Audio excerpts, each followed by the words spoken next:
আসসালামু আলাইকুম রহমতুল্লাহি ওবরাকাতুহ। আলহামদুলিল্লাহি ওয়াহদা ওয়াসসালাতু ওয়াসসালামু আলা মান লা নাবিয়্যা বা'দা ওয়া আলা আলিহি ওয়া সাহবিহি ওয়া মাওয়ালা।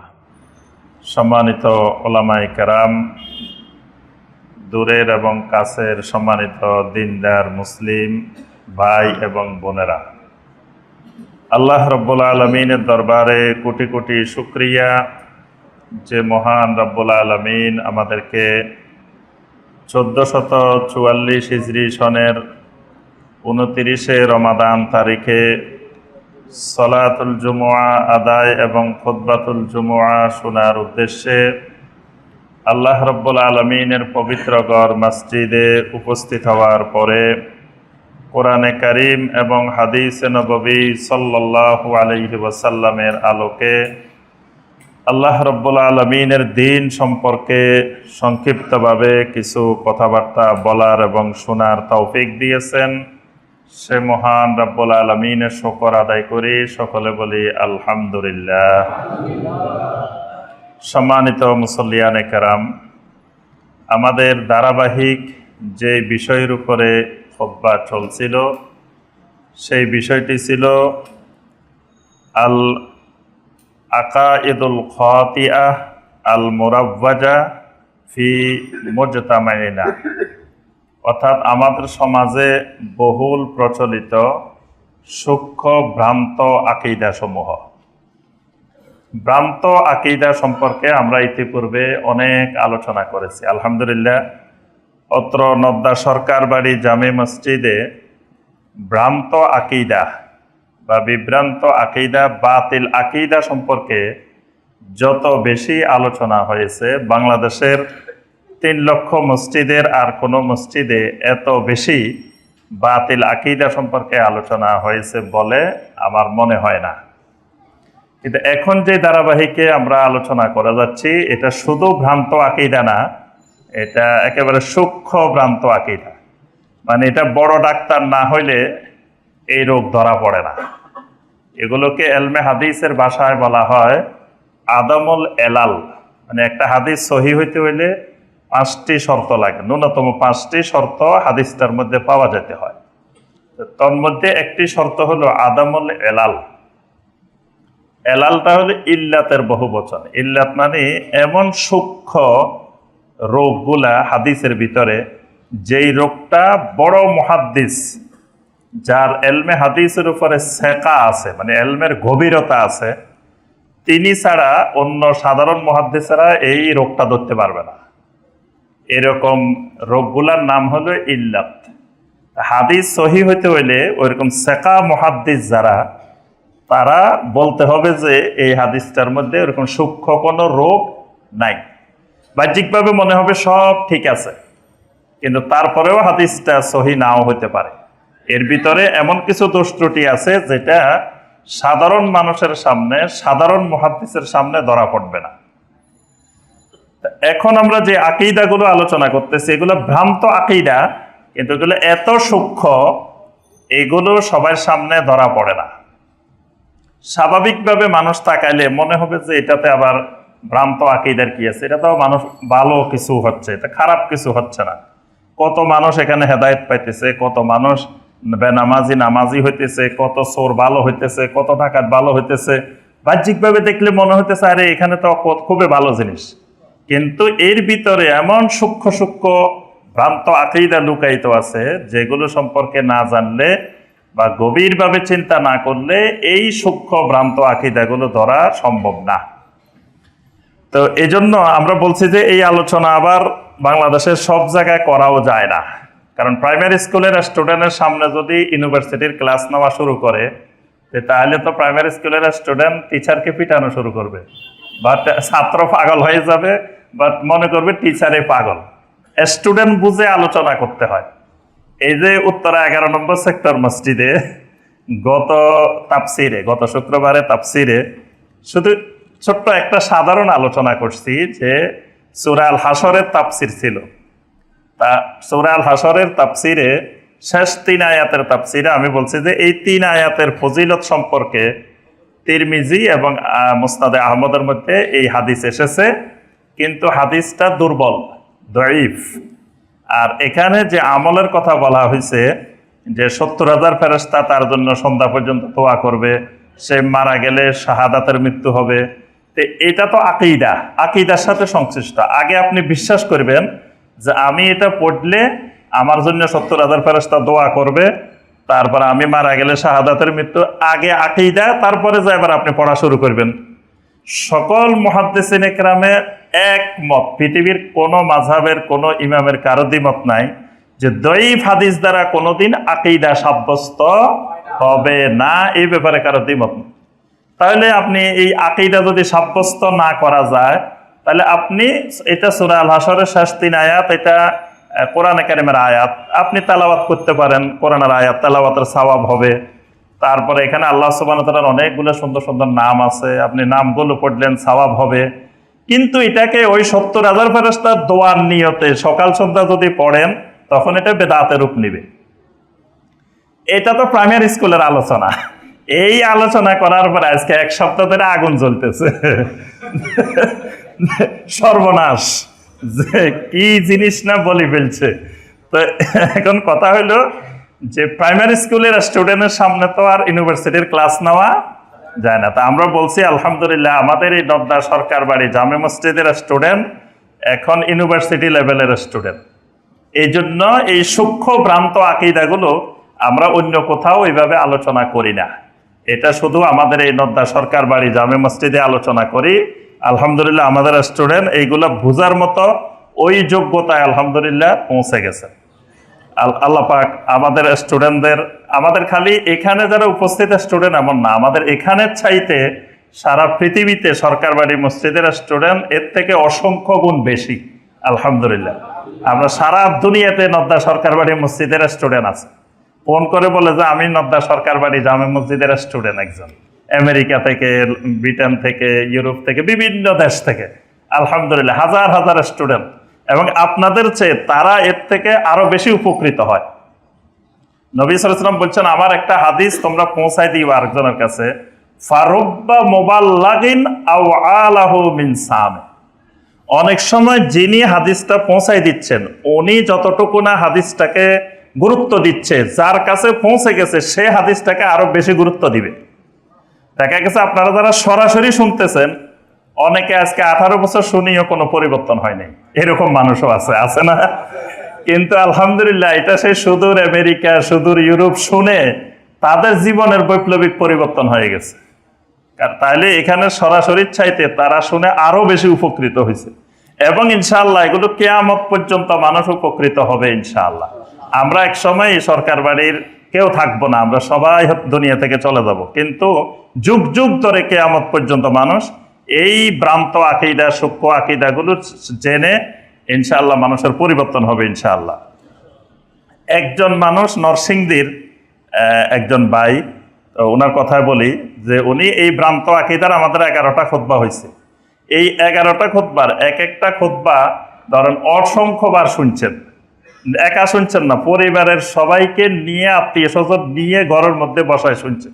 শোনার পরে সবাইকে আমরা তো কাফের, আমাদের তো ঈমানে নেই, আমাদের আবার নতুন করে মুসলমান হইতে হবে, কারণ আমাদের এই ভ্রান্ত আকীদা যা আলোচনা হয়েছে সব আছে আমাদের ভিতরে।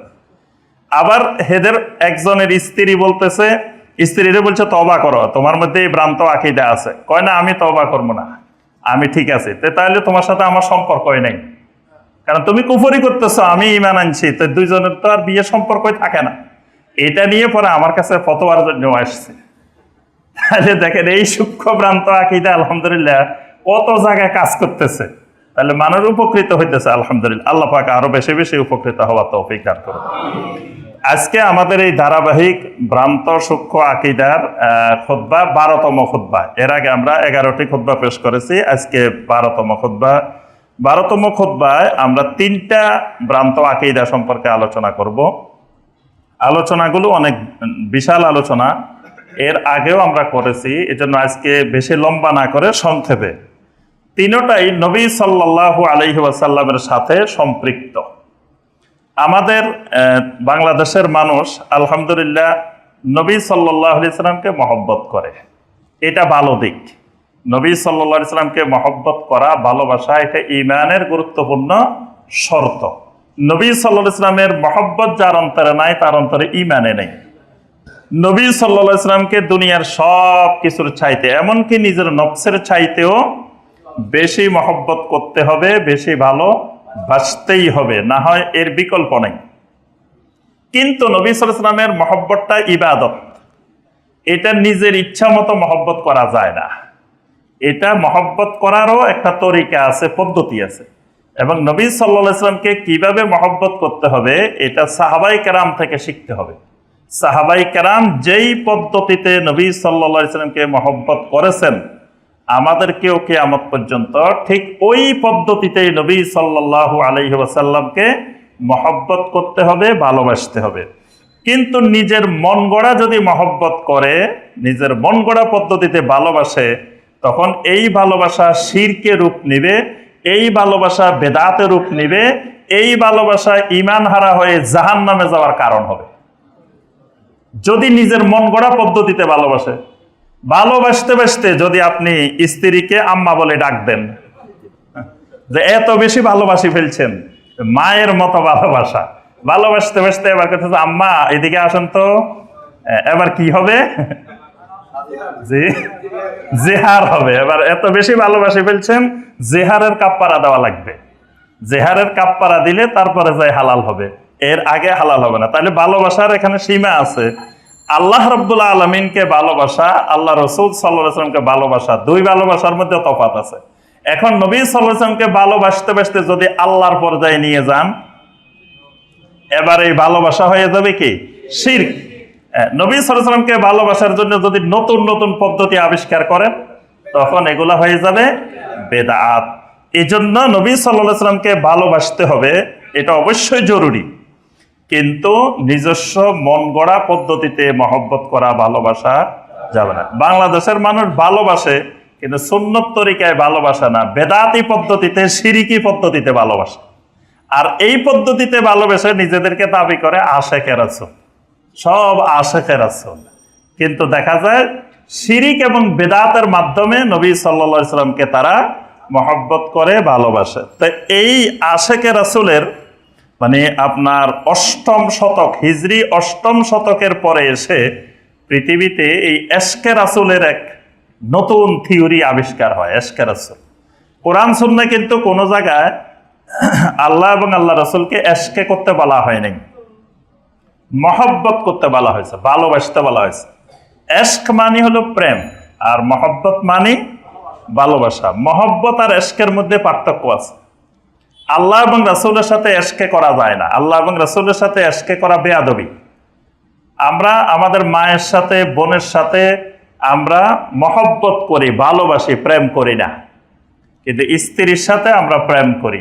তাহলে বোঝা যায় প্রেম আর মহব্বত দুইটার মধ্যে পার্থক্য আছে। আল্লাহ এবং রাসূলের শানে প্রেম করা যায় না, আল্লাহ এবং রাসূলের সাথে মহব্বত করতে হয়, ভালোবাসতে হয়। এই জন্য কোরআন হাদিসের সব জায়গায় শব্দটা এসেছে মহব্বত। কিন্তু বাংলাদেশের মুসলমানেরা মহব্বতের চাইতে বেশি করে এশকে, প্রেম করে, আল্লাহর সাথে প্রেম করে, রাসূলের সাথে প্রেম করে। এই প্রেম করতে যায় নবী সাল্লাল্লাহু আলাইহি ওয়াসাল্লামের মহব্বতের অতিরঞ্জন করে কিছু শিরকি আকীদা তারা নিজেরা তৈরি করে নিয়েছে, বানিয়ে নিয়েছে। এরকম তিনটা আজকে আমরা সূক্ষ্ম ভ্রান্ত আকীদা আলোচনা করব। একটি হলো নবী সাল্লাল্লাহু আলাইহি ওয়াসাল্লামকে বাংলাদেশের অনেক মুসলিম দেখবেন নূরের তৈরি বলে বিশ্বাস করে। নবী সাল্লাল্লাহু আলাইহি ওয়াসাল্লামকে বিশ্বাস করে কিসের তৈরি? নূরের তৈরি। যে বলে যে শোনো, নবী সাল্লাল্লাহু আলাইহি ওয়াসাল্লামকে কিন্তু আল্লাহ মাটি দিয়ে বানান নাই বা মানুষের মতো বানান নাই, উনি নূরের তৈরি। এক শ্রেণী আছে সরাসরি আল্লাহর নূর দিয়ে তৈরি বিশ্বাস করে, নাউজুবিল্লাহ। এক শ্রেণী আছে বলে যে নবী সাল্লাল্লাহু আলাইহি ওয়াসাল্লাম নূরুল্লাহ, আল্লাহর নূর। তা আল্লাহর নূর মানে আল্লাহর সরাসরি জাতি নূর থেকে রাসূলকে বানাইছে, নাউজুবিল্লাহ। এই বিশ্বাসটা একেবারে পাক্কা মুশরিকে আকবার, বড় ধরনের স্পষ্ট শিরকে আকবার, যদি কেউ এরকম বিশ্বাস করে। আবার আরেক শ্রেণী আছে বলে যে না, আল্লাহর জাতি নূর থেকে না, তবে আল্লাহ সুবহানাহু ওয়া তাআলা নূর দিয়ে তাকে বানাইছেন, এই বিশ্বাসও করে। এই দুইটা বিশ্বাস সূক্ষ্ম ভ্রান্ত বিশ্বাস, ভ্রান্ত আকীদা। এবং এই দুইটা শিরকি কুফরি আকীদা, কেউ এই বিশ্বাস করলে তার ঈমান চলে যাবে। তাহলে এখন আসি আমরা এই বিষয়টা সম্পর্কে আমরা সংক্ষেপে একটু আলোচনা করি। নবী সাল্লাল্লাহু আলাইহি ওয়াসাল্লাম মাটির তৈরি না নূরের তৈরি, এই সংক্রান্ত কোনো আলোচনা কোরআনে কারিমে নবী সাল্লাল্লাহু আলাইহি ওয়াসাল্লামের কোনো হাদিসে সরাসরি এই সংক্রান্ত কোনো আলোচনাই আসে না।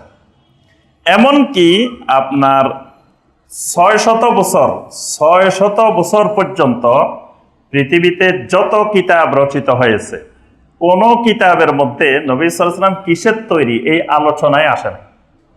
ইমাম আবু হানিফা রহমতুল্লাহ আলাইহি আল ফিকহুল আকবার কিতাব রচনা করেছেন, আকীদার কিতাব। এই কিতাবের মধ্যেও নবী সাল্লাল্লাহু আলাইহি ওয়াসাল্লাম কিসের তৈরি, নূরের তৈরি না মাটির তৈরি, এই আলোচনায় আসেন। তাহলে বোঝা যায় ওই যুগের ওলামাদের কাছে বা আহলুল ইলমদের কাছে, মুসলিমদের কাছে যে এটা কিসের তৈরি, নবী সাল্লাল্লাহু আলাইহি ওয়াসাল্লাম নূরের তৈরি না মাটির তৈরি, এই প্রশ্নটাই ছিল না।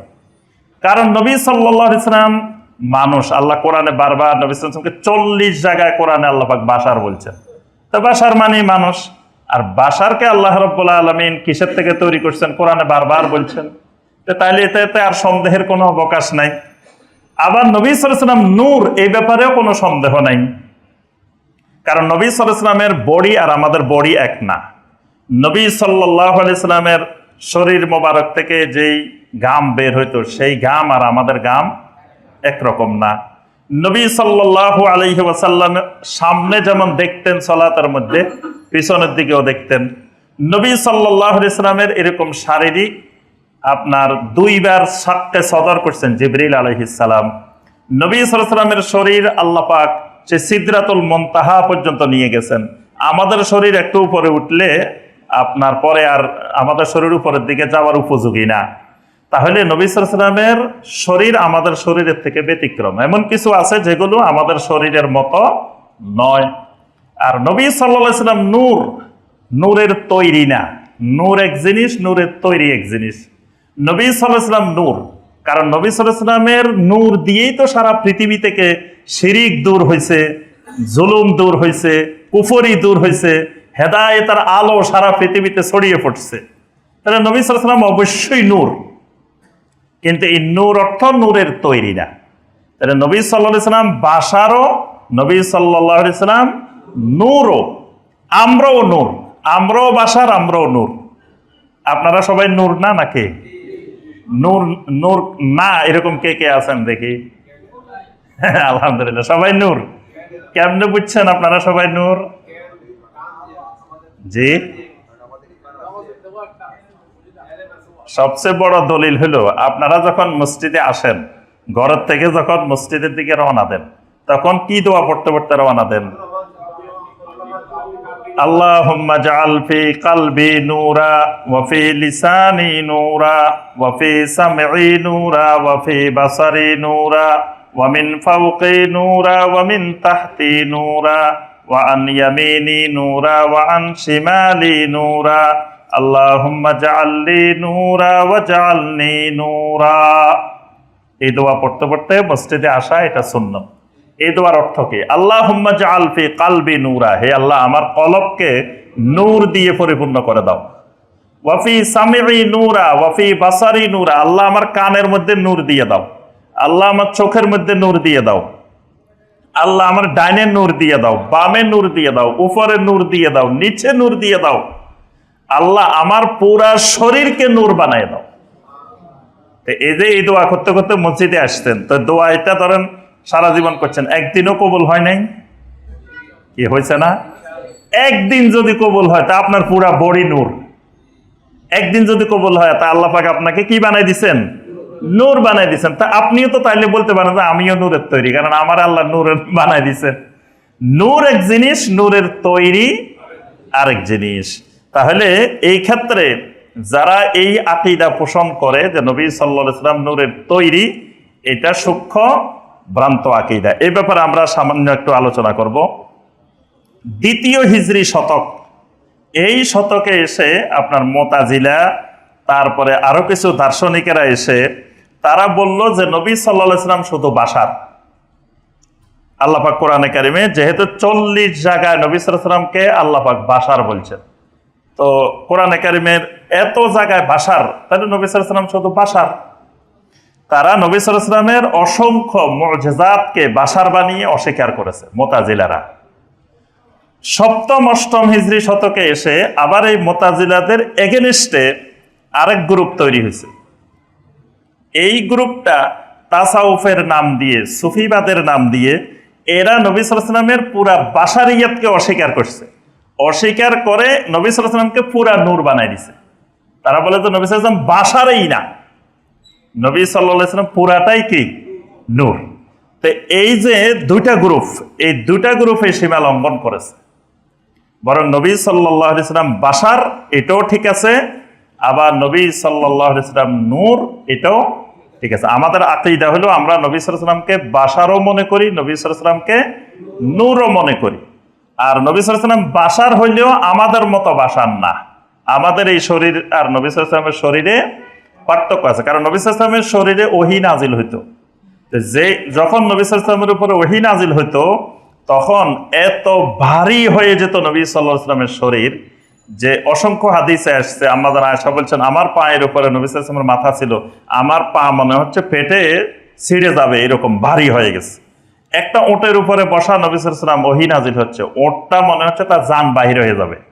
মানে ওহীর এরকম ভারী ওজন, এই ওজনও নবী সাল্লাল্লাহু আলাইহি সাল্লাম বহন করেছেন।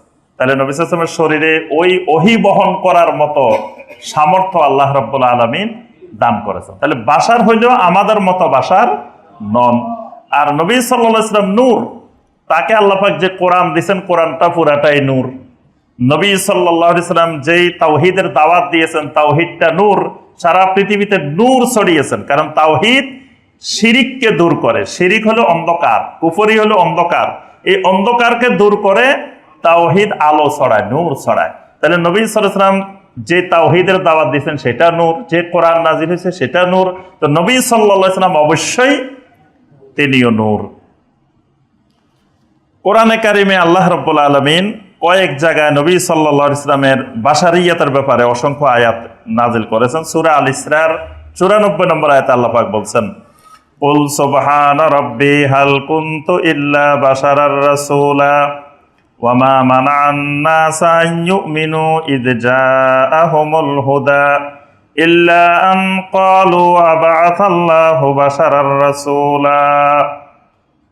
আল্লাহ পাক রাসূলকে বলেছেন, রাসূল আপনি বলুন সুবহানা রাব্বি, আমার রব পবিত্র, মহাপবিত্র, হাল কুনতু ইল্লা বাশারার রাসূলা, আমি তো একজন মানুষ রাসূল ছাড়া আর কিছুই নই।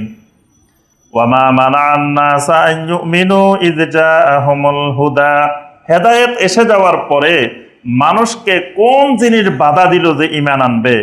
ইল্লা আন ক্বালু আবআথাল্লাহু বাশারার রাসূলা, যারা ঈমান আনে নাই তারা বারবার বলতেছিল, আল্লাহ কেন একজন বাশারকে রাসূল হিসাবে পাঠাইলেন? মানে তাদের কথা হলো আল্লাহ ফেরেশতাকে রাসূল পাঠাবেন, আল্লাহ বাশার কেন রাসূল পাঠাইলেন? এই জন্য তাদের ঈমান আনতে তাদের বাধা সৃষ্টি করতেছে, যে বাশার কেন, মানুষ কেন রাসূল হইল? মানুষ না হয় ফেরেশতা হবে, জিন হবে, অন্য কিছু হবে। সূরা আল কাহাফের 110 নম্বর আয়াতে আল্লাহ পাক বলেন, কুল ইন্নামা আনা বাশারুম মিথলুকুম ইউহা ইলাইয়া আন্নামা ইলাহুকুম ইলাহুম ওয়াহিদ।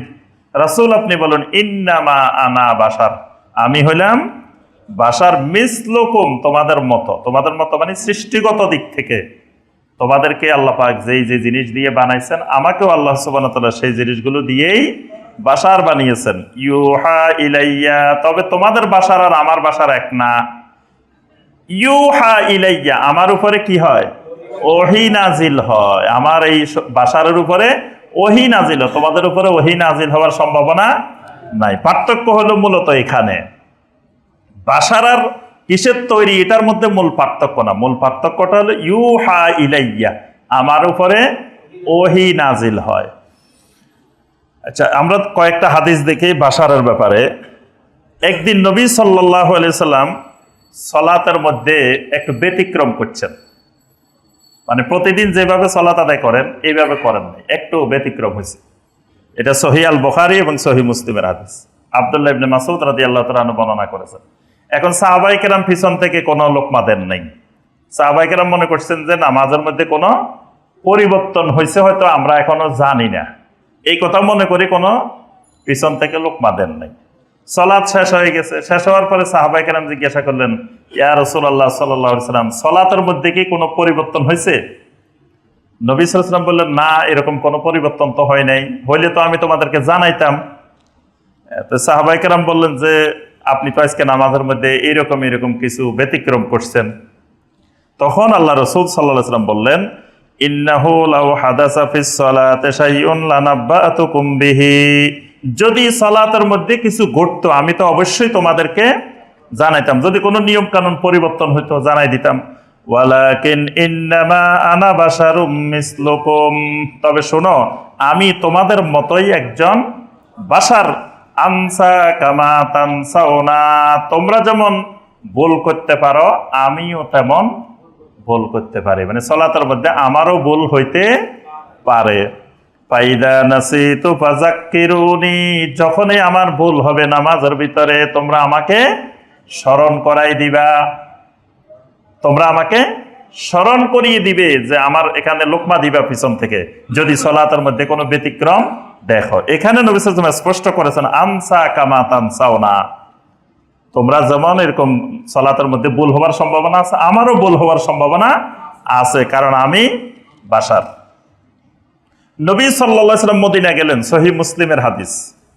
এখন মদিনা গিয়ে দেখলেন মদিনার মানুষেরা খেজুরের মধ্যে তাবির করতেছে, পরাগায়ন করতেছে। তো পরাগায়ন করলে তাদের খেজুরের ফসল ভালো হয়। নবী সাল্লাল্লাহু আলাইহি ওয়াসাল্লাম চিন্তা করলেন যে এটা আল্লাহর উপরে তাওয়াক্কুল করলে তো ভালো, পরাগায়ন করলে তো তাওয়াক্কুলের পরিপন্থী হয়।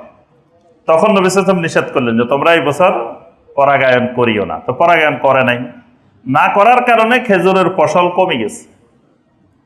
এখন সাহাবায়ে কেরাম এসে বললেন, ইয়া রাসূলুল্লাহ সাল্লাল্লাহু আলাইহি ওয়াসাল্লাম, এই বছর তো আমরা তাবির করি নাই, এখন খেজুরের ফসল কমে গেছে। আল্লাহ রাসূল সাল্লাল্লাহু আলাইহি ওয়াসাল্লাম তখন বললেন, ইন্নামা আনা বাশারুন, শোনো আমি তো একজন বাশার। ইদা আমারতুকুম বিশাইয়্যিম মিন দীনিকুম ফাখুযু বিহি, দ্বীনের ব্যাপারে যখন আমি কোনো কথা বলি সেখানে আমার কোনো ভুল নাই, ফাখুযু বিহি, সেটা নিশ্চিতভাবে তোমরা গ্রহণ করবে দ্বীনের ব্যাপারে, কারণ দ্বীনের কথা আমি ওহী ছাড়া বলি না, আর ওহী হলো নির্ভুল, এখানে কোনো ভুলের সম্ভাবনা নাই। ওয়া ইদা আমারতুকুম বিশাইইম মিন রাই, কিন্তু যখন আমি তোমাদেরকে কোনো নির্দেশ দিই আমার নিজের ব্যক্তিগত মতামতের আলোকে, নিজের থেকে কোনো কথা বলি, ফা ইন্নামা আনা বাশার, তখন জেনে নিবা যে আমি একজন বাশার। তাহলে আমি তোমাদেরকে খেজুরের যেই পরাগায়ন করতে বলছিলাম এটা মানুষ হিসাবে আমি ব্যক্তিগতভাবে বলছি, এটা ওহী আলোকে বলি না, ওহী বলে না যে তোমরা পরাগায়ন করিও না, এটা আমার ব্যক্তিগত কথা ছিল। সুতরাং তোমরা এখন থেকে পরাগায়ন করো, কোনো অসুবিধা নাই। নবী সাল্লাল্লাহু আলাইহি ওয়াসাল্লামের কাছে একদিন একজন লোক আসলেন, দুজন লোক আসছেন, এসে নবী সাল্লাল্লাহু আলাইহি ওয়াসাল্লামের সাথে কি কথা বলছেন। এখন নবী সাল্লাল্লাহু আলাইহি ওয়াসাল্লাম খুব রাগান্বিত হয়ে লোকগুলোকে বিভিন্ন ভাষায় আপনার নবী সাল্লাল্লাহু আলাইহি ওয়াসাল্লাম লানত দিয়েছেন, খুব বকাবকি করছেন লোক দুটাকে। এরপরে সেখান থেকে ঘরে আসলেন। ঘরে আসার পরে আম্মা জান আয়েশা রাদিয়াল্লাহু তাআলা আনহা জিজ্ঞাসা করলেন যে আপনি যে দুইটা লোককে এইভাবে বদদোয়া দিলেন, লোক দুইটা তো একেবারে ধ্বংস হয়ে যাবে, কারণ আপনি আল্লাহর রাসূল, আপনার বদদোয়া মানে একেবারে সর্বনাশ। তো তখন নবী সাল্লাল্লাহু আলাইহি ওয়াসাল্লাম আম্মা জান আয়েশাকে বললেন যে শোনো, আমার আল্লাহর সাথে আমার একটা চুক্তি আছে, আমি আমার আল্লাহকে বলছি, আল্লাহুম্মা ইন্নামা আনা বাশারুন, আয় আল্লাহ আমি তো একজন বাশার, আমি তো একজন মানুষ, আমাকে আপনি মানুষ বানাইছেন। ফাআইয়ুল মুসলিমিনা লাআনতুহু আও সাবাবতুহু, যদি কখনো আমি কোনো মুসলিমকে লানত দিয়ে দিই বা গালি দিয়ে থাকি তখন আপনি ফাবদিলহু লাহু ফাজআলহু লাহু যাকাতান ওয়া আজরা, আমার এই লানতটাকে গালিটাকে আপনি তার জন্য পবিত্রতা এবং সওয়াবের মাধ্যম বানিয়ে দেন। সুবহানাল্লাহ, মানে আমার এই গালিটা, এই লানতটা লানত হবে না, বরং এটা তার জন্য দোয়া হয়ে যাবে। এটা আমার আল্লাহর সাথে আমার চুক্তি আছে। তো এখানে নবী সাল্লাল্লাহু আলাইহি ওয়াসাল্লাম বলেন আল্লাহুম্মা ইন্নামা আনা বাশার, আয় আল্লাহ আমি বাসার হিসাবে আমার অনেক সময় রাগ আসতে পারে কারো প্রতি। রাগের কারণে আমি হয়তো লানত দিয়েও দিতে পারি বা গালিও খারাপও কিছু বলে দিতে পারি। আল্লাহ ওই বদদোয়াটা তার জন্য বদদোয়া না বানাই, ওইটাকে আপনি সওয়াবের মাধ্যম বানাই দিন। সুবহানাল্লাহ। এইগুলা হলো আপনার বাশারের ব্যাপারে আয়াত এবং হাদিস কয়েকটা বললাম। এবার আসি আমরা নূরের ব্যাপারে। নবী সাল্লাল্লাহু আলাইহি ওয়াসাল্লাম নূর। সূরা আল আহজাবের 45 এবং 46 নম্বর আয়াত আল্লাহ পাক বলছেন, ইয়া আইয়ুহান নাবিয়্যু ইন্না আরসালনাকা শাহিদান ওয়া মুবাশশিরান ওয়া নাযীরা ওয়া দাঈয়ান ইলাল্লাহি বিইযনিহি ওয়া সিরাজাম মুনীরা। এখানে আল্লাহ পাক নবী সাল্লাল্লাহু আলাইহি ওয়াসাল্লামকে লক্ষ্য করে বলেছেন, ইয়া আইয়ুহান নবী, হে আমার নবী, আপনাকে আমি শাহেদ, মুবাশশির, নাজির, দাঈ ইলাল্লাহ বানাইছি। শেষে এসে বলছেন ওয়া সিরাজাম মুনীরা, আপনাকে আমি বানাইছি সিরাজ। সিরাজ মানে আলোকবর্তিকা, সূর্যকে সিরাজ বলা হয়। আপনাকে এরকম আলোকবর্তিকা বানিয়েছি। মুনীরা, নূর বিতরণকারী, মানে আলো প্রজ্বলনকারী, নূর প্রজ্বলনকারী, এরকম আপনাকে আলোকবর্তিকা বানাই দিচ্ছে। এখানে নবী সাল্লাল্লাহু আলাইহি ওয়াসাল্লামকে আল্লাহ পাক একটা সিফাত বলছেন সিরাজাম মুনীরা, কারণ সূর্য যখন উঠে, চন্দ্র যখন উঠে, তখন অন্ধকার দূরীভূত হয়ে যায়।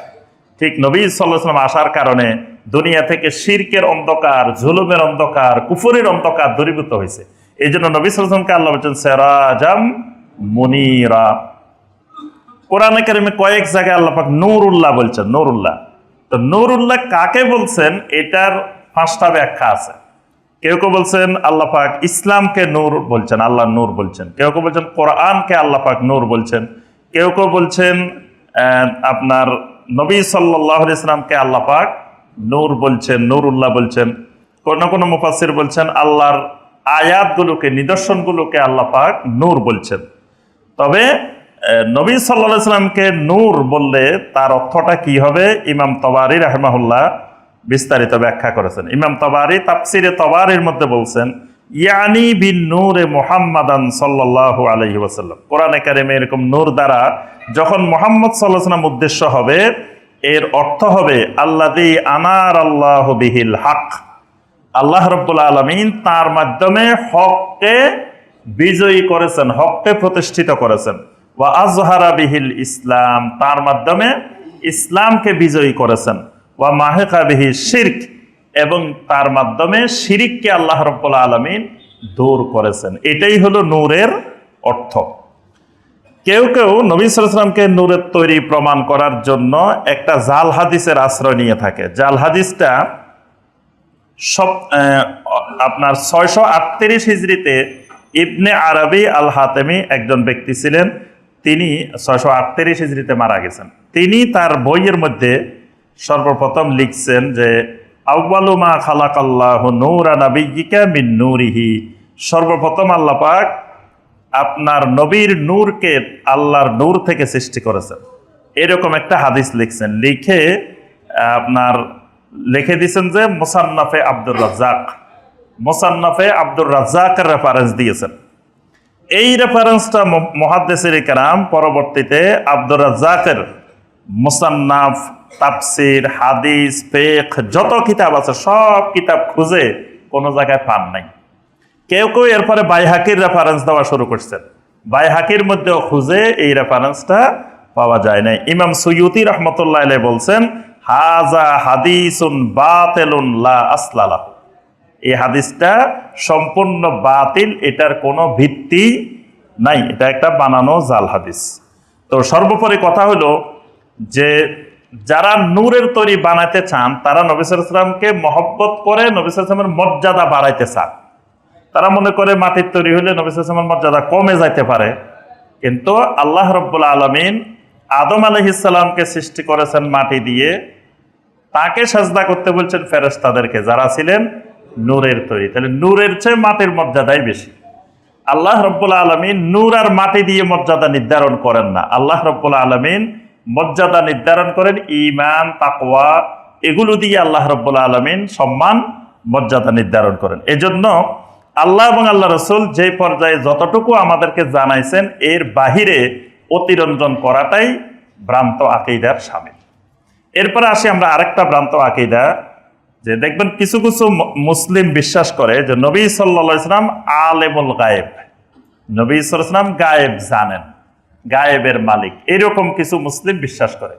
এই বিশ্বাসটা ভ্রান্ত বিশ্বাস এবং কুফরি শিরকি বিশ্বাস। নবী সাল্লাল্লাহু আলাইহি ওয়াসাল্লাম আলেমুল গায়েব নন।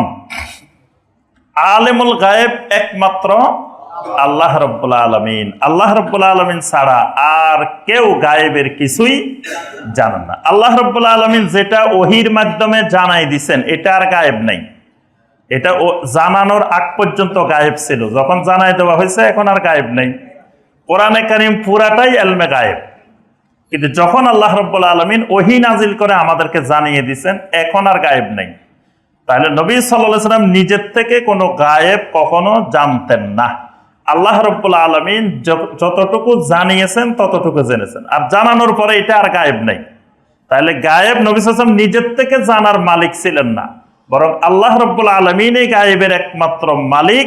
তিনি যতটুকু যখন জানানোর প্রয়োজন মনে করেছেন ততটুকুই তিনি জানিয়েছেন। কিন্তু কেউ কেউ বিশ্বাস করতে চায় যে না, নবী সাল্লাল্লাহু আলাইহি ওয়াসাল্লাম নিজেই স্বতন্ত্রভাবে ইলমে গায়েবের মালিক। এই বিশ্বাসটা শিরকি বিশ্বাস।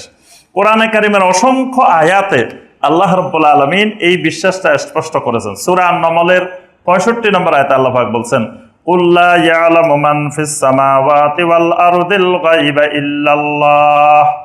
রাসূল আপনি বলেন, আসমান জমিনে যা কিছু আছে এর কোনো গায়েব আল্লাহ ছাড়া আর কেউ জানেন না। সূরা আল-আনআমের 59 নম্বর আয়াত, ওয়া ইনদাহু মাফাতিহুল গায়বি লা ইয়ালামুহা ইল্লা হু। গায়েবের যত চাবি আছে সমস্ত চাবি একমাত্র আল্লাহ রাব্বুল আলামিনের কাছে, তিনি ছাড়া কেউ গায়েব জানেন না। তারপরে নবী সাল্লাল্লাহু আলাইহি ওয়াসাল্লামের ব্যাপারেও আল্লাহ পাক স্পষ্ট করেছেন সূরা আল-আনআমের 50 নম্বর আয়াতে, কুল লা আকুলু লাকুম ইনদি খাযাইনুল্লাহি ওয়া লা আ'লামুল গায়ব। রাসূল আপনি বলেন যে লা আকুলু লাকুম, আমি তোমাদেরকে এই কথা বলি না, ইনদি খাযাইনুল্লাহ, যে আমার কাছে আল্লাহর ধনভাণ্ডার আছে, ওয়ালা আ'লামুল গায়বা, আমি গায়েবও জানি না।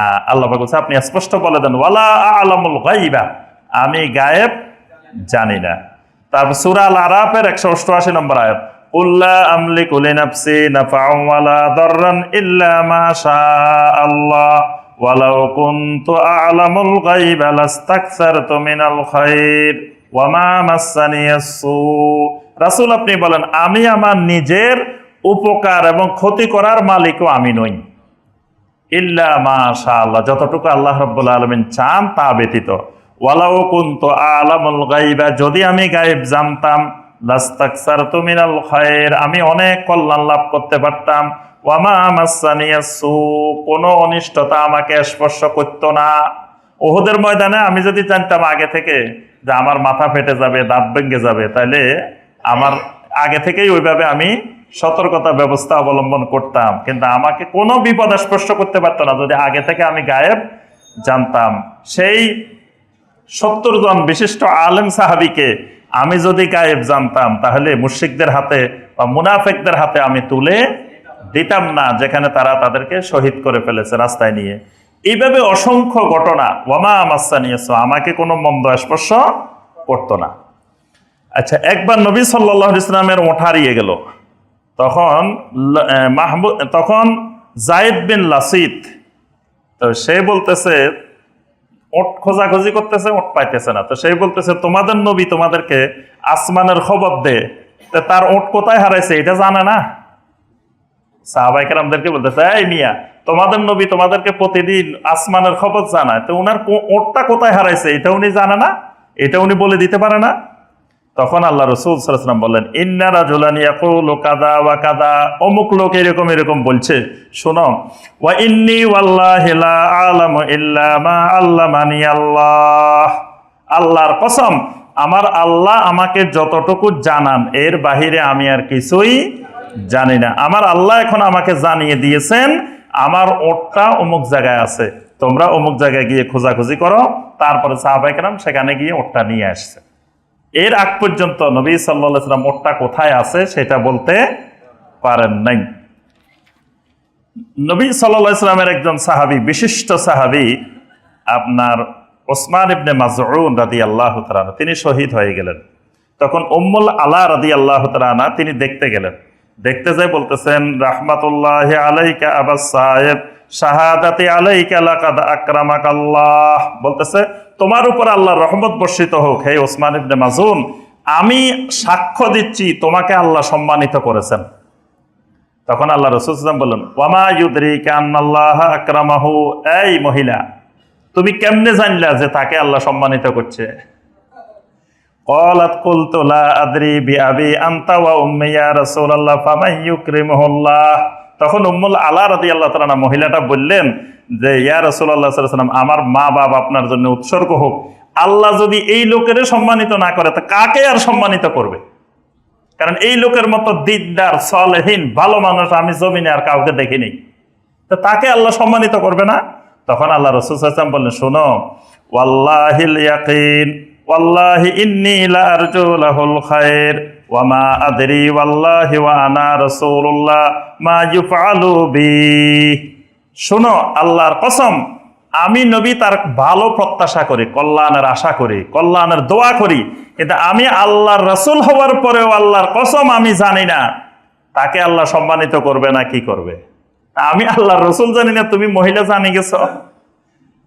আমাদের সমাজে মানুষ মরে গেলে দেখবে তো নাটক সাজায়, যে ওই দাঁড়ায় জিজ্ঞেস করে লোকটা কেমন ছিল, তো সবাই কয় কি খুব ভালো ছিল, অথচ লোকটা তো নিয়ে চোর, সুদখোর, ঘুষখোর, সবাই মিলে কয় এই লোকটা কেমন ছিল। সেখানে কি কেউ বলবে যে সুদখোর ছিল, ঘুষখোর ছিল বলবো? সবাই তো সেখানে বাধ্য হই বলে যে লোকটা ভালো ছিল। এখন লোকটা ভালো না খারাপ এটা আল্লাহ সাক্ষ্য দিবেন, আল্লাহ বুঝবেন, আমি তার অন্তরের অবস্থা জানি না। আমি তার জন্য দোয়া করবো যে আল্লাহ যেন তারা মাফ করে দেয়, আল্লাহ যেন তারা জান্নাতবাসী করে, আল্লাহ তার উপরে রহম করে, যত রকমের কল্যাণের দোয়া আমি করতে থাকবো, কিন্তু আমি সাক্ষ্য দিতে পারি না যে লোকটা ভালো ছিল। এই জন্য আল্লাহ রাসূল সাল্লাল্লাহু আলাইহি ওয়াসাল্লাম বলতেছেন, আমিন রাসূল হয়ে জানি না, আর তুমি মহিলা জেনে গেছো যে আল্লাহ তাকে সম্মানিত করেছেন। এরপরে ওই উম্মুল আলা রাদিয়াল্লাহু তাআলা আনহা বলতেছেন, ফাওয়াল্লাহি লা উযাক্কি আহাদান বাদা, এরপরে আমরা জীবনে কোনো সাহাবী কাউকে এরকম তাসকিয়া করতাম না যে এই লোক মানে ভালো হয়ে গেছে, আল্লাহ সম্মানিত করেছে, আল্লাহ জান্নাতি হয়ে গেছে, এইসব কথা আমরা জীবনে কোনোদিন বলতাম না। আচ্ছা, তো এখানে নবী সাল্লাল্লাহু আলাইহি ওয়াসাল্লাম স্পষ্ট করেছেন যে আল্লাহ রাসূল হয়েও তিনি গায়েবের কোনো বিষয় জানেন না।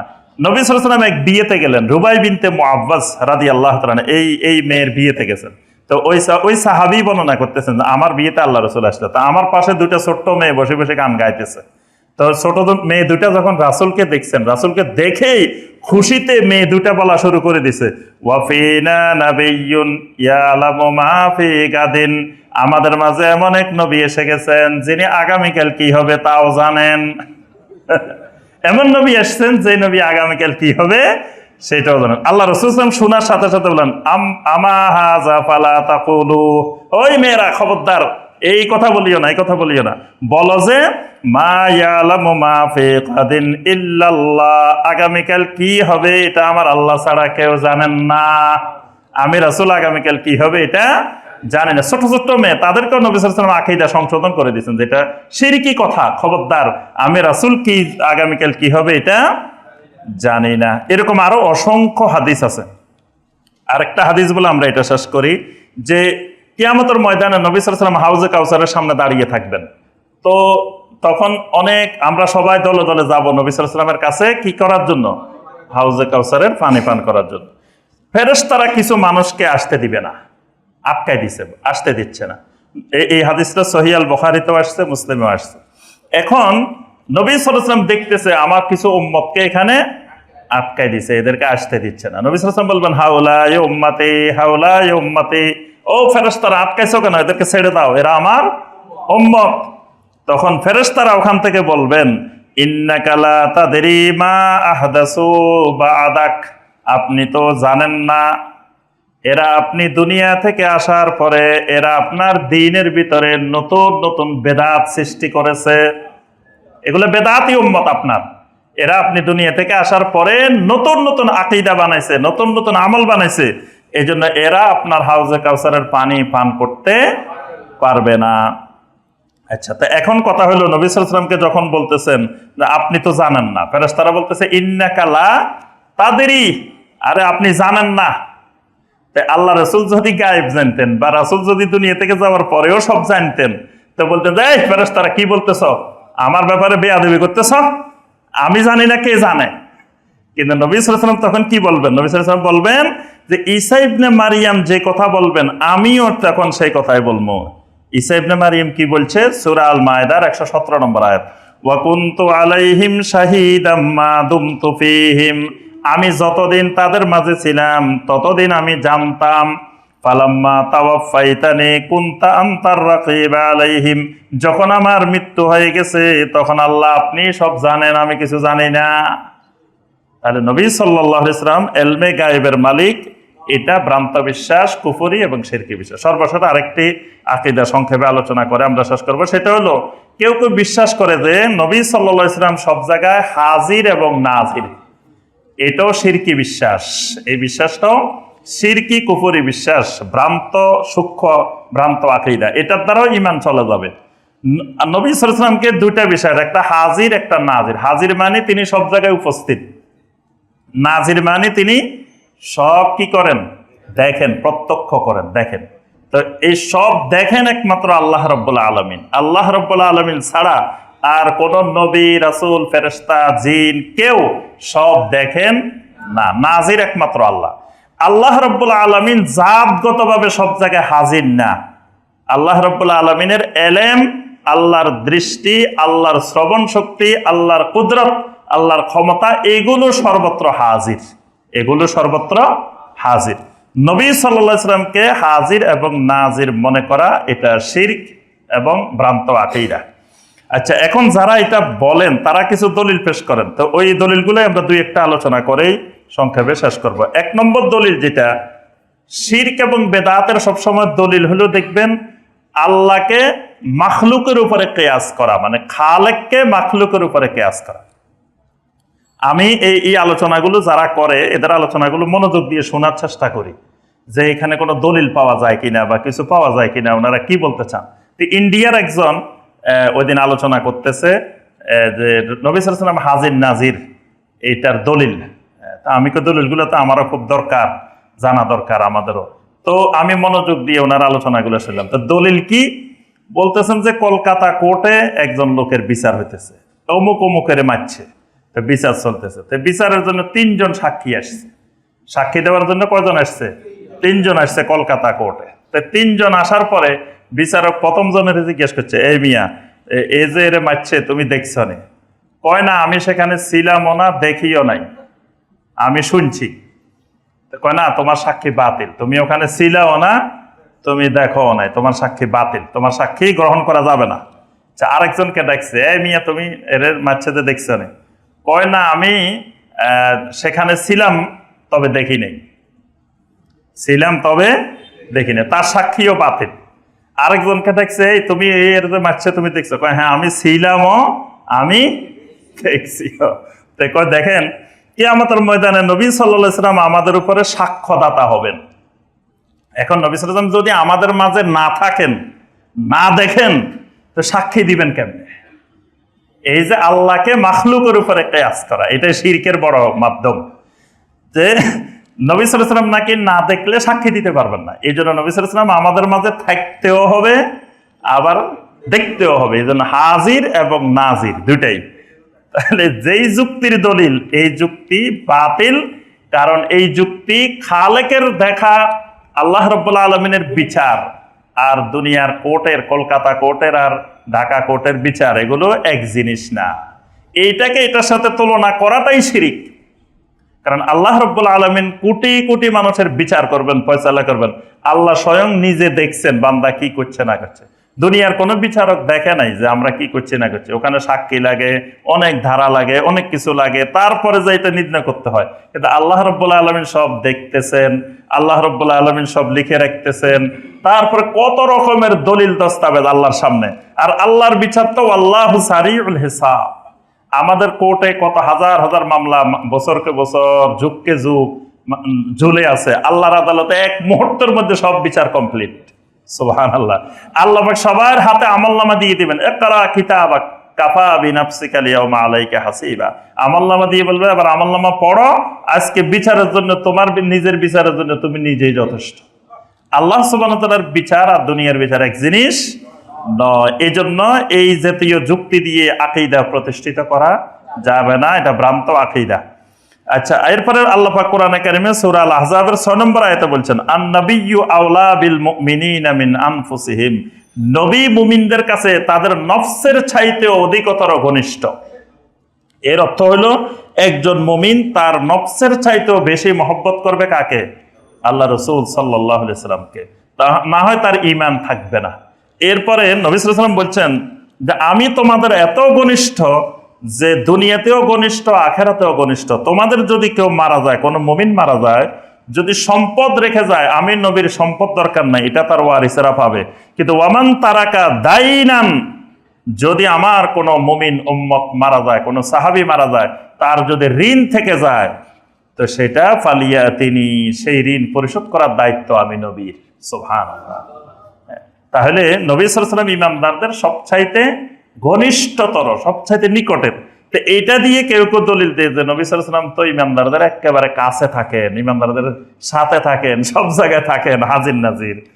আচ্ছা, আরেকটা হাদিস তারা দলিল পেশ করে যে নবী সাল্লাল্লাহু আলাইহি ওয়াসাল্লাম সালাতের মধ্যে একদিন দেখলেন নবী সাল্লাল্লাহু আলাইহি ওয়াসাল্লামের আগে আগে কেউ রুকু করতেছে, কেউ সাজদা করতেছে। তখন নবী সাল্লাল্লাহু আলাইহি ওয়াসাল্লাম সালাত শেষ করে বললেন, ইয়া আইয়ুহান নাস ইন্নী ইমামুকুম, হে মানুষেরা আমি তোমাদের ইমাম, ফালা তাসবিকুনি বির রুকু ওয়ালা বিস সুজুদ ওয়ালা বিল কিয়াম ওয়ালা বিল ইনসিরাফ, খবরদার রুকু, সাজদা, কিয়াম, সালাম ফিরানো কোনোটার মধ্যে আমার আগে কিছু করা যাবে না। ফা ইন্নী আরাকুম আমামি মিন খালফি ফিস সালাত ইন্নী আরাকুম মিন ওয়ারাই কামা আরাকুম মান আমামি। যে নবী সাল্লাল্লাহু আলাইহি ওয়াসাল্লাম বলতেছেন আমি আমার সামনের দিকে সালাতের মধ্যে যেমন দেখি, আমার পিছনের দিকেও তেমন দেখি। এটা শুধু নবী সাল্লাল্লাহু আলাইহি ওয়াসাল্লাম সালাতের ব্যাপারে বলছেন, অন্যান্য সময় পিছন থেকে দেখেন এই কথা বলেন না। সালাতের মধ্যে আল্লাহ রাব্বুল আলামিন নবী সাল্লাল্লাহু আলাইহি ওয়াসাল্লামকে এমন কিছু আপনার মুজিজা দান করেন যার মাধ্যমে নবী সাল্লাল্লাহু আলাইহি ওয়াসাল্লাম পিছনের দিকেও দেখেন। আবার কোন কোন মুহাদ্দিসিনে কেরাম বলেছেন এই দেখা মানে আসলে সরাসরি দেখা না, নবী সাল্লাল্লাহু আলাইহি ওয়াসাল্লাম অনুভব করতে পারেন পিছনে কারা আগে যাইতেছে না যাইতেছে, এটা অনুভব করতে পারেন। কারণ রুইয়ত মানে দেখা, আবার রুইয়ত মানে অনুভব করা। এখানে অনেকগুলো ব্যাখ্যা আছে, অর্থাৎ এই হাদিসটা এর সপক্ষে দলিল না। সর্বশেষ হাজির নাজিরের দলিল যেটা, সেটা হলো যে কবরে গেলে প্রশ্ন করা হবে মার রাব্বুকা ওয়া মা দীনুকা ওয়া মান নাবিয়্যুকা। তো বলে যে তোমার নবীকে, এখানে কেউ কেউ বলে যে নবী সাল্লাল্লাহু আলাইহি ওয়াসাল্লামকে এনে কবরে দেখানো হবে যে এই লোকটাকে চিনো কিনা, মা হাজার রাজুল। তো নবী সাল্লাল্লাহু আলাইহি ওয়াসাল্লাম যদি সব জায়গায় না থাকে, তাহলে এখানে নবদাতেও দেখাবে, উত্তরাও দেখাবে, তারপরে চট্টগ্রামও দেখাবে, সব জায়গায়। তাহলে তো নবী সাল্লাল্লাহু আলাইহি ওয়াসাল্লাম সব জায়গায় আছেন, হাজির নাজির। এখানে মা হাজার রাজুল যে বাক্যটা, এই বাক্যটা দ্বারা নবী সাল্লাল্লাহু আলাইহি ওয়াসাল্লামকে কবরে দেখানো হবে এটা বোঝানো হয় নাই। নবী সাল্লাল্লাহু আলাইহি ওয়াসাল্লামের ব্যাপারে আমাদের আকীদা কি ছিল, নবী সাল্লাল্লাহু আলাইহি ওয়াসাল্লামের প্রতি আমাদের সুন্নতের ইত্তেবা কতটুকু ছিল, নবী সাল্লাল্লাহু আলাইহি ওয়াসাল্লামের প্রতি মহব্বত কতটুকু ছিল, এই বিষয়গুলোই মা হাজার রাজুল দিয়ে জিজ্ঞাসা করা হবে। যেমন সহিহ আল বুখারীতে একটা হাদিস আছে, আমর ইবনে সালামা বলেন যে আমার কাছে খবর আসলো যে একজন নবী আসছেন। তা আমি কি করতাম, আমার এখান দিয়ে যত ব্যবসায়ীরা যাইতো সবারই ধরে ধরে জিজ্ঞাসা করতাম, ভাই মালিন নাস মালিন নাস মা হাজার রাজুল মা হাজার রাজুল। এই বাক্যটাই তিনি বলতেন, আমর ইবনে সালামা। তিনি বলতেন যে আমার এখান দিয়ে যত ব্যবসায়ীরা যাইতো মক্কা থেকে মদিনা থেকে, আমি তাদেরকে ধরে ধরে বলতাম, ভাই তোমাদের এলাকায় নাকি একজন নবী এসছেন, যে মুহাম্মদ সাল্লাল্লাহু আলাইহি ওয়াসাল্লাম নামে একজন রাসূল এসছেন, মা হাজার রাজুল। মানে এই লোকটা সম্পর্কে তোমাদের অভিমত কি, আমাকে একটু বলো, লোকটা কেমন, লোকটা কি, এই সম্পর্কে আমি জানতে চাইতাম। তখন তারা আমাকে বলতো যে ইয়াজউমু আন্নাল্লাহ আরসালাহু আওহা ইলাইহি, লোকেরা বলতো যে তিনি আমাদেরকে বলতেছেন, তিনি ধারণা করেন আল্লাহ তাকে রাসূল বানাইছেন, তার কাছে ওহী পাঠান। তো এখানে এই যে আমর ইবনে সালামা যে জিনিসটা জানতে চাইতেন সেটা মা হাজার রাজুল। তো মা হাজার রাজুল মানে আল্লাহ রসুলকে ওখানে দেখানো হয়েছে, দেখায় জিজ্ঞাসা করা হয়েছে, জিনিসটা এরকম না। মানে ওই লোকগুলা ওখান থেকে আসছে, তাদেরকে জিজ্ঞাসা করা হইতো যে তার সম্পর্কে তোমাদের অভিমত কি, তার সম্পর্কে তোমরা কি জানো। কবরে এটাই জিজ্ঞাসা করা হবে যে নবী সাল্লাল্লাহু আলাইহি ওয়াসাল্লাম সম্পর্কে তুমি কি জানো, তার প্রতি তোমার ঈমান কেমন ছিল, মহব্বত কেমন ছিল, তার ইত্তেবা কেমন ছিল, এই প্রশ্নটাই কবরে করা হবে। এখানে নবী সাল্লাল্লাহু আলাইহি ওয়াসাল্লামকে এনে হাজির করে তুমি এই লোকটাকে চিনো কিনা, এইটা মানুষকে কবরে প্রশ্ন করা হবে না। অর্থাৎ এই যুক্তিগুলো বা দলিলগুলো সঠিক যুক্তি নয়। নবী সাল্লাল্লাহু আলাইহি সাল্লাম হাজির এবং নাজির নন, এই বিশ্বাসটা শিরকি এবং কুফরি আকীদা। আল্লাহ রাব্বুল আলামিন আমাদেরকে সঠিক আকীদা পোষণ করার তৌফিক দান করুন, সকল প্রকার ভ্রান্ত বাতিল আকীদা থেকে আল্লাহ পাক হেফাজত করুন। আমিন ইয়া রাব্বাল আলামিন।